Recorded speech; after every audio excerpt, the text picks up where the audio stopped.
The Galactic Council chamber fell silent as Admiral Sarah Chen stepped through the massive crystalline doors. Her boots echoed against the polished floor, each step deliberate and measured. Behind her, a contingent of human Marines followed in perfect formation, their power armor gleaming under the chamber's artificial suns. The assembled delegates, a collection of the galaxy's most powerful species, shifted uncomfortably in their biopods and atmospheric suits. The Zephyrians' tentacles writhed nervously, while the crystalline Vorthak representatives dimmed their natural luminescence. Even the proud Kasari, with their leonine features and warrior culture, seemed subdued. It had been 53 years since humanity's exile from the galactic community. 53 years since the Council had deemed humans too volatile, too unpredictable for civilized space. The official record stated that humanity had been relocated to a suitable world for their development, a barren rock on the outer rim, far from trade routes and colonized systems. They will forget, High Counselor Vexthul had declared during that fateful session decades ago. Primitive species always do. Within a generation, they will adapt to their new circumstances and cease to be our concern. How wrong they had been.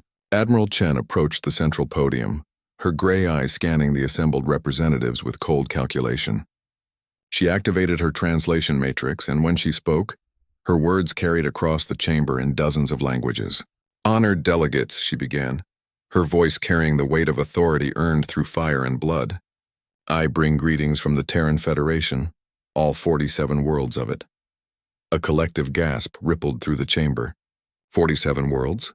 Impossible. The humans had been given one barren planet, barely capable of sustaining life.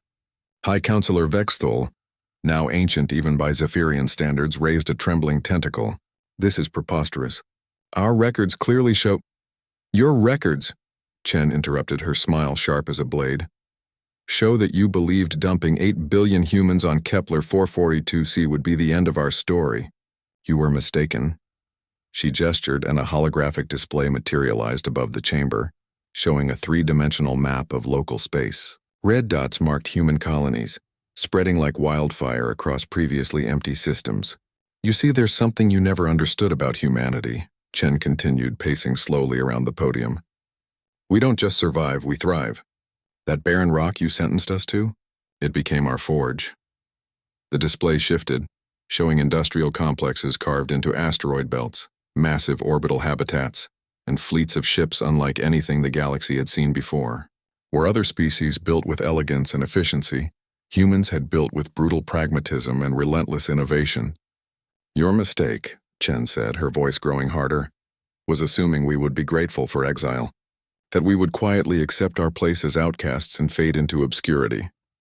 Counselor Threndar of the Kasari stood, his mane bristling with agitation. "What do you want, human? Have you come to demand readmission to our alliance? To beg for trade agreements?" Chen's laugh was devoid of humor. "Beg? Oh, Counselor, you misunderstand completely. We haven't come to beg for anything." The chamber's lighting shifted as human ships decloaked around the Council station, massive dreadnoughts bristling with weapons that pulsed with unfamiliar energy signatures. The station's defense grid activated automatically, but the human vessels made no aggressive moves. They simply hung in space like sleeping predators. "We remember everything," Chen said, her voice now carrying across the chamber without technological assistance. The acoustics were perfect, another small detail humans had noticed and catalogued. "We remember the vote that condemned us.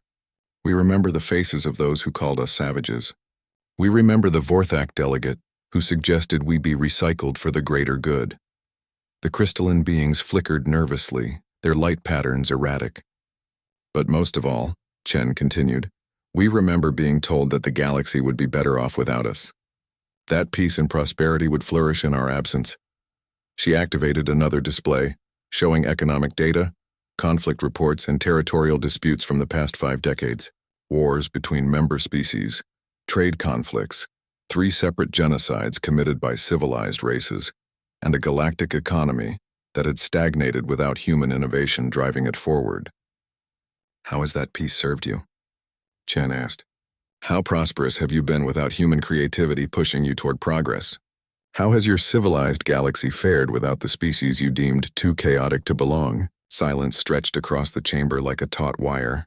We built our 47 worlds from nothing, Chen said, her voice rising. We turned asteroids into cities, hostile planets into gardens, and empty space into highways. We did it without your help, without your guidance, and without your approval. She stopped at the podium, placing both hands on its surface. And now we return not as supplicants but as equals. The Terran Federation formally announces our presence in galactic affairs.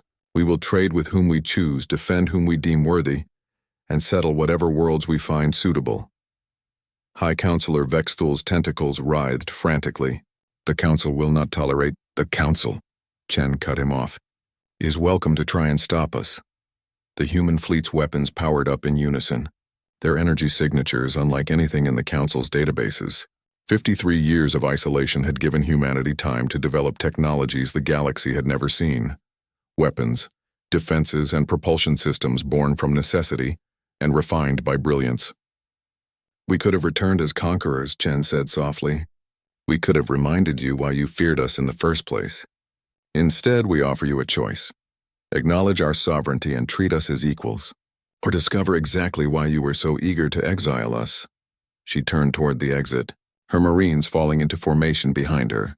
At the doorway, she paused. You thought we would forget our place in the galaxy. You were right about one thing. We did forget our place. We forgot that we ever needed your permission to claim our destiny among the stars. The chamber doors closed behind them with a sound like thunder, leaving the Council to contemplate the fire that had returned to burn away their comfortable assumptions. Outside, the human fleet waited in perfect formation, a reminder that humanity had indeed remembered, and they had returned with more than just fire. They had returned with purpose,